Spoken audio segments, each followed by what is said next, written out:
Alcohol से हो क्या रहा है? आपने कहा कि उससे स्ट्रेस बढ़ता है अल्कोहल से, क्या हो रहा है तो अंदर? देखिए, alcohol in itself is a carcinogen. Alcohol से कंपाउंड्स बनते हैं acetaldehyde. Alcohol is carcinogen. Carcinogenic, या आई मीन, इट इज अगर cancer causing. Yes, it's class 1 है. क्योंकि अल्कोहल जब अंदर जाएगा तो वो एक अपने मेटाबोलाइट में कन्वर्ट होता है. वो मेटाबोलाइट इज एसिटल्डिहाइड. एसिटल्डिहाइड के अंदर अगेन वो भी कार्सिनोजन है. एथेनॉल जो होता है वो भी कार्सिनोजन है. Anything if you knowingly you are taking excess के अंदर, तो आप जिसे कहते हैं ना, you are fighting with the forces you don't understand. अगर तो आप बच गए इतना लेने के बाद भी. जैसे कई पेशेंट्स आते हैं, सर मैं तो जी 40 साल से पी रहा था, मैंने तो कुछ हुआ ही नहीं. वो ठीक है, हुनता हो गया ना, हुन की करा मैं. So there are those ideologies and you can't change any individual. Our job is to make sure to tell them. मैं ज़्यादा साइंस पढ़ाऊंगा, लोग कहेंगे देखो डॉक्टर कितना बोल रहा है. तो मैं उनको एक ही लाइन कहता हूँ, बॉस ना करो तो बेटर है. अब तो हो भी गया परिवार में, इन्हीं से सीख लो. हम सारे मूवीज़ देखने जाते हैं. 2005 में कितने मूवी थिएटर थे? इतने नहीं थे, कुछ नहीं थे. अपने शहर में तो था ही नहीं है. अब मेरे को याद आता है एक पर्टिकुलर किस्सा जो मैं शेयर करूँगा. आई थिंक 2009 या 10 के आसपास, मे बी हो सकता है मैं गलत हूँ, पता नहीं, पॉडकास्ट के नीचे कोई कमेंट में बता दे. जब भी आप मूवी देखने बैठते हो, एक मुकेश की ऐड आती थी.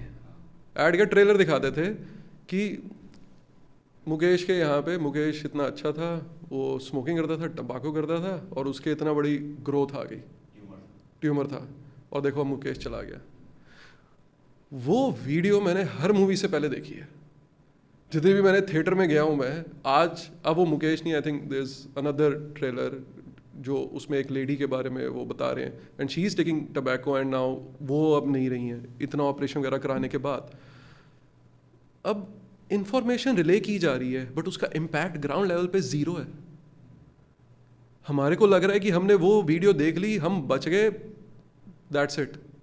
नो, अगर वो देखने के बाद साइड में ही, क्योंकि सिनेमा हॉल के साइड में ही पान की दुकान होती है, तुरंत चलो जी.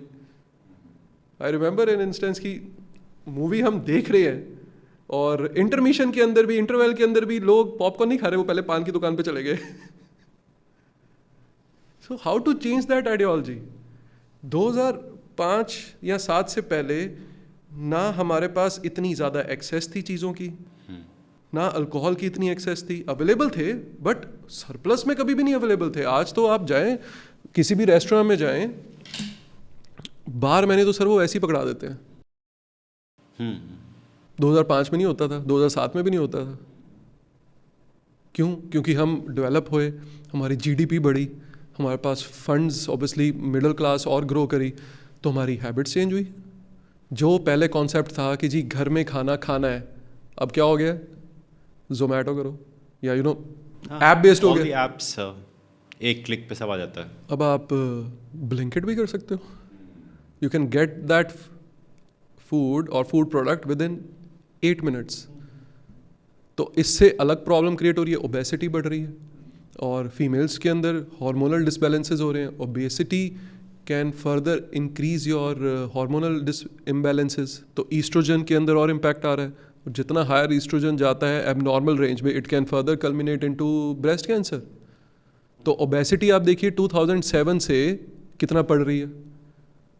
अगर आप इंडिया के किसी एयरपोर्ट पे जा रहे हैं, मोस्टली आप खुद से देखिए कि अगर आप एक विजन के अंदर 100 बंदे देख रहे हैं, ठीक है, आप एक हाई एल्टीट्यूड पे खड़े हैं और नीचे देख रहे हैं T3 के अंदर, चलो एग्जांपल T3 का लेते हैं, आप ऊपर खड़े हैं, फूड कोर्ट पे खड़े हैं, तो आप नीचे देखिए एक बार.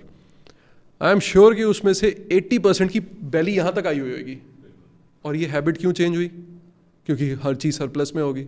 ओबेसिटी पे कोई अभी डिस्कशन ही नहीं हो रहा. ओबेसिटी हर एक, जिसको, जो पेशेंट्स ओबीस हैं उसको कैंसर होगा ये रूल नहीं है, बट हाँ एक रिस्क फैक्टर है. अगर आप जहाँ पे खड़े हैं वहाँ पे फूड कोर्ट्स के राइट देखो या लेफ्ट देखो, जो बैठ के खाना खा रहे हैं उनकी फिटनेस देखो, हर एक की पॉट बेली यहाँ तक आई हुई है. फीमेल्स हैं, मेल्स हैं, इनफैक्ट बच्चे हैं, जो आज से पहले नहीं था. सो कहीं ना कहीं we are influenced by the western world, जो उनका लाइफस्टाइल है कि आपको जंक फूड खाना है, आपको दारू पीनी है, आपको स्मोक करना है. उसका इन्फ्लुएंस आ रहा है. आई थिंक वो तो एविडेंट ही है. And that is the biggest reason for breast cancer and other cancers as सो well. In general all the cancers, so यही मोस्ट कॉमन कैंसर्स की हम कहते हैं कि एटलीस्ट इनसे तो प्रिवेंट करो ना. These are modifiable risk factors. वो ब्रेस्ट कैंसर में उतना ही रेलिवेंट है जितने बाकी कैंसर्स में है. अब मान लो मैं स्मोकिंग की या अल्कोहल की बात करूँ तो मैं बोलता ही जाऊँगा. एक अनदर पॉडकास्ट हो जाएगा हमारा कि भी अल्कोहल के अंदर इतने इतने कैंसर होते हैं, और कैंसर के अलावा कितना कुछ हो रहा है. लिवर सिरोसिस हो जाता है, लिवर सिरोसिस के बाद लिवर ट्रांसप्लांट जैसी बातें उठती हैं. उसके लिए हम 50 लाख देने को तैयार हैं, लेकिन हम अपनी दारू छोड़ने को तैयार नहीं है. सो मेंटालिटी इज़ लाइक आप उसको चेंज ही नहीं कर पा रहे हो. मे बी हमारा जो एफर्ट होना चाहिए ना वो ग्राउंड लेवल से शुरू होना चाहिए. इनफैक्ट स्कूलिंग सिस्टम में ही ऐसे बिहेवियर्स को इनकॉर्पोरेट कराना चाहिए जहाँ पे बच्चे तो प्रिवेंट हो ही होएं, और इनफैक्ट वो अपने आसपास के जो घर के जो मेंबर्स हैं उनको भी बच्चे ही रोकें. Maybe we might be able to save some lives. मतलब नोबडी नोज.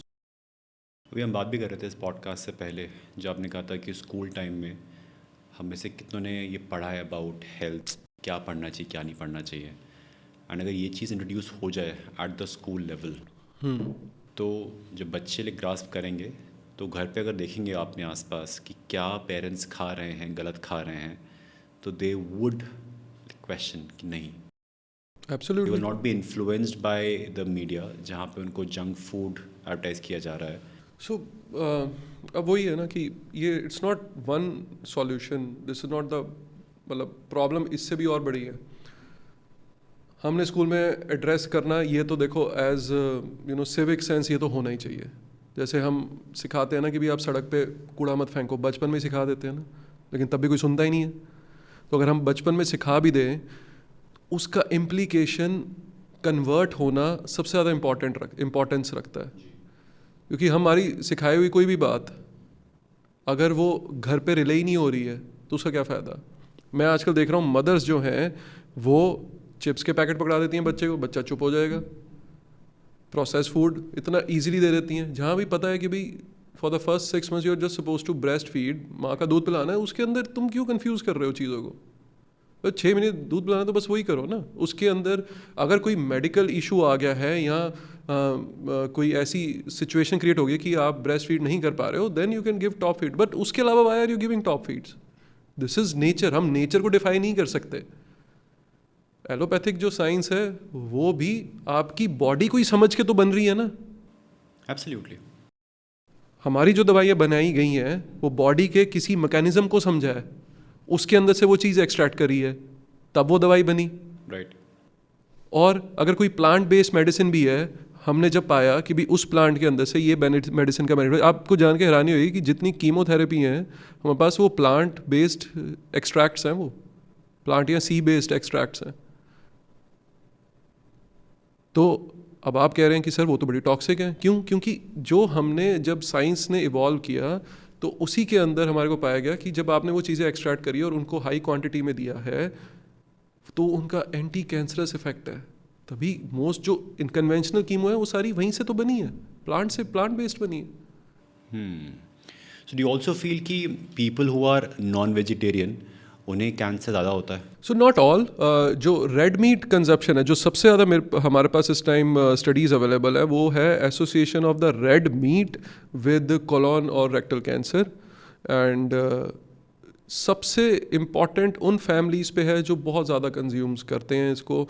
और हमारे पास पेशेंट्स भी आते हैं सेम, जो भी हिस्ट्री हम लेते हैं रेड मीट की. एंड अब जब एक इशू ये होता है ना कि अब आपने तो ले लिया, अब उधर से कैंसर डेवलप हो चुका है. अब कभी कभी रिलीजियस इश्यूज भी होते हैं and they don't want to listen to this discussion. So just एक स्लाइस से we try to inform them कि देयर आर स्टडीज़. अगर आपने कुछ अवॉइड, जैसे पेशेंट हमसे पूछता है कि सर मैं खाने में परहेज़ क्या करूँ, तो अगर कोई उस टाइप के कैंसर्स आते हैं, generally tell them just don't take red meat, क्योंकि उसके साथ कुछ हमारे पास एविडेंस अवेलेबल है. एंड आई डोंट वांट कि कुछ नया और बन जाए आपकी बॉडी में, आप क्योर हो चुके हो इस बीमारी से, तो kindly avoid that. Understood. So you can't be completely going bang on with their discussion. You have to be, मतलब आपको बहुत सोच समझ के वो बात रिले करनी होती है, क्योंकि पता नहीं ना किसी के सेंटिमेंट्स ना हर्ट हो जाए, या तो हर छोटी बात में लोग डिशुम डिशुम करने के लिए तैयार हो जाते हैं. सो मुश्किल सीट होती है एक डॉक्टर की, उसको देखना पड़ता है कि कैसे ये डिस्कशन वो रिले की जाए और वो परहेज भी कर ले. या ऐसे कोई सुपर फूड्स हैं, फिर 3 फूड आइटम्स हैं जो कि a patient of breast cancer should take, जो कि उनको हेल्पफुल रहेगा? सो जब ब्रेस्ट कैंसर होता है तो ट्रीटमेंट हमारा ऑन शुरू होता है in the form of chemo है या रेडिएशन है और सर्जरी भी है. इस पूरे ड्यूरेशन में ना बॉडी टेक्स अ टोल. एक पहले कहा गया था कि आप कटे हुए फल ना खाइए, आप उबला हुआ ही खाइए. समहाउ लिटरेचर में तो वो डॉक्यूमेंटेड है, मतलब मैंने भी जब वो पढ़ते हैं न्यूट्रिशन इन कैंसर, उसमें इतना कुछ है. लेकिन जब प्रैक्टिस के अंदर मैंने कुछ चीज़ें देखी कि हमारे पेशेंट तो वैसे ही कुछ नहीं खा रहे. आपने इधर से फ्रूट्स के लिए भी रोक लगा दी है, वो और कुछ नहीं खाना चाहते. और समहाउ अगर मान लो मैं आपको बोलूं कि डोंट थिंक अबाउट एलिफेंट, आप सोचोगे किसके बारे में? हाथी के बारे में ही सोचोगे. तो जैसे ही मैंने बोला कि जी आप फ्रूट मत खाओ, हफ्ते बाद पेशेंट आते कि सर मेरा पेशेंट तो फ्रूट ही खाता था, आप ही ने रुकवाए हैं, अब देखो कुछ खा ही नहीं रहा. So I change my tactic and I said चलो आप फ्रूट भी खाओ, लेकिन घर पे अच्छे से धो के साफ़ सुथरा करके. अगर कोई दिक्कत हुई इन द फॉर्म ऑफ मान लो कोई डायरिया हो, क्योंकि देखो आप प्रिडिक्ट नहीं कर सकते, आप इतनी बड़ी स्टेटमेंट बोल रहे हो जो जनरेशन एंड जनरेशन के अगेंस्ट जा रही है, तो you have to be very careful when you से.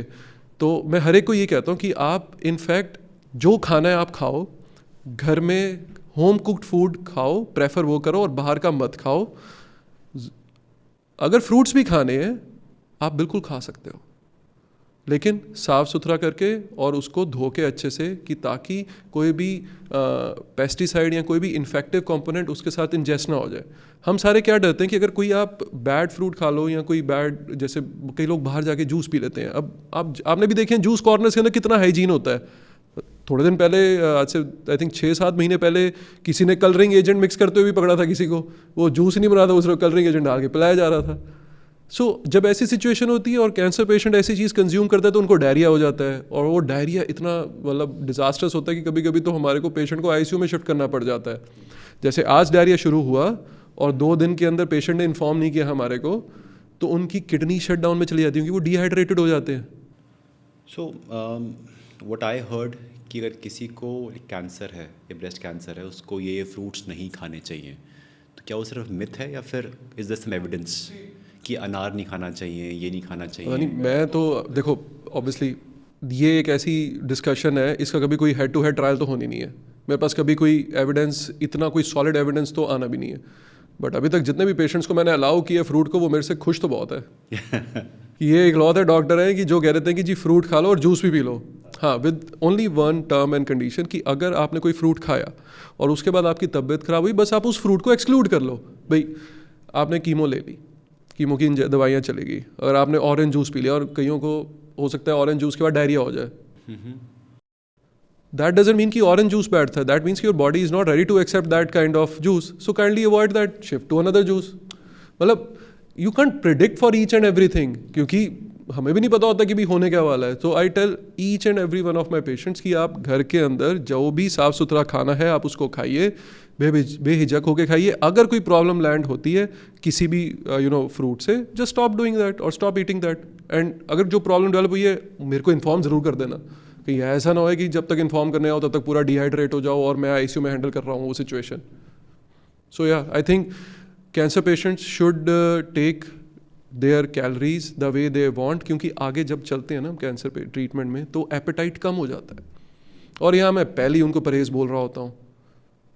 So I don't feel that I'm doing justice to my patients. So इसलिए I as a personal preference I allow fruits to my patients.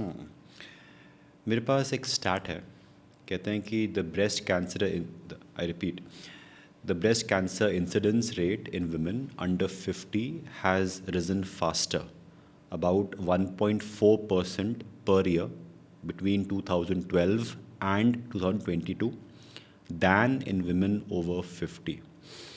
इस start से पता चलता है हम लोगों को कि जो यंगर वुमेन है उनमें कैंसर बढ़ बढ़ रहा रहा है। ऐसा क्यों हो रहा है? आप अगेन हमारे लाइफस्टाइल, हाँ, हमारे यंग जो पहले फीमेल्स के अंदर स्मोकिंग का कोई डिस्कशन ही नहीं होता था, क्योंकि हम वी अज्यूम कि females don't smoke. Times have changed. We are at par. Male and female both are equal. अगर मेल स्मोकिंग कर रहा है तो भाई फीमेल भी कर सकती है, अगर मेल अल्कोहल ले रहा है फीमेल भी कर सकती है. I mean times have change, but with that change in thought process again 20 years back I don't think कि आपने भी कभी देखा होगा कि फीमेल्स इतना स्मोक या फीमेल्स इतना ड्रिंक कर रही होंगे. लेकिन अब in these 20 years you must be having those friends or those relatives जहाँ पे females are very liberal about smoking and drinking. And the problem is आप उनको बोल भी नहीं सकते हो कि आप मत करो. अब हम उस रेल में जा चुके हैं कि उनको समझाने का, अगर आप समझाने जाओगे वो कहेंगे कि जी आप कौन होते हो. कौन होते हो?